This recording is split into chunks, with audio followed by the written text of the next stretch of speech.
Throughout the entire 375-episode history of this program, we have striven to elevate one core principle above all others, and that is that we always call things what they are, even, and especially, when it's something the audience might not necessarily want to hear.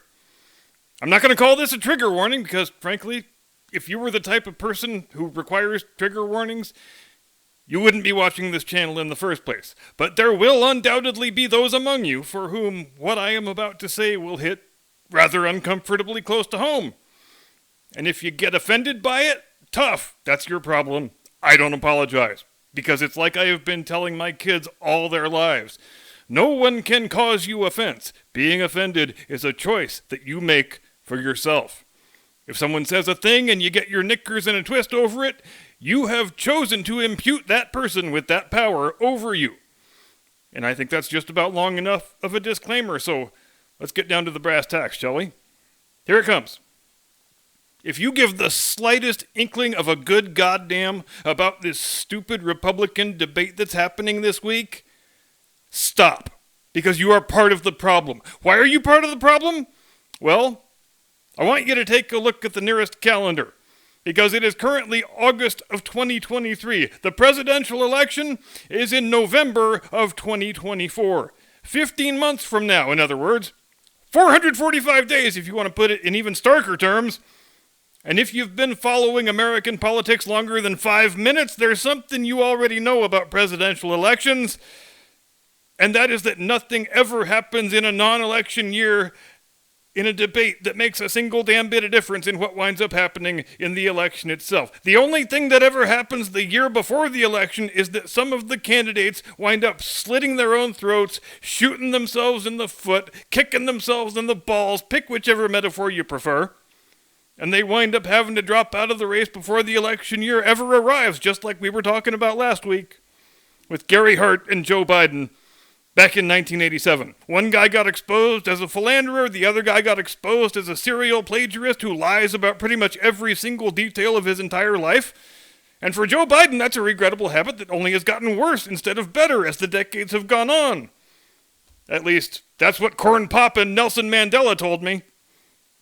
But when those guys had to drop out of the race, it wasn't because of anything somebody said in a debate. In 1987, it would have seemed completely absurd to everyone, Democrat, Republican, and otherwise, to be having debates when it's still the summer of the year before the election year, because it is completely absurd.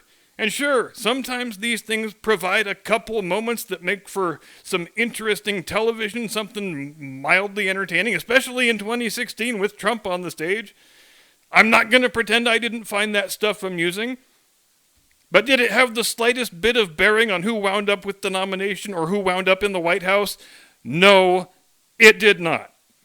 Everybody complains all the time, correctly, about the fact that we don't seem to have any non-election season anymore. We just sort of drift from one election season directly into the next one. And who made things that way? Well, we did.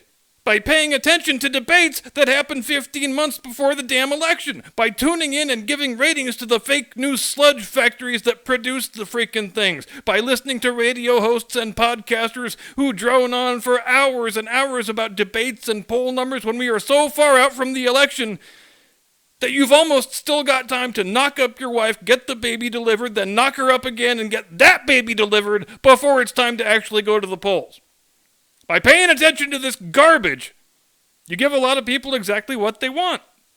You contribute to the continuation of the 150-year stranglehold that these two corrupt idiot parties have had on the political life of your country.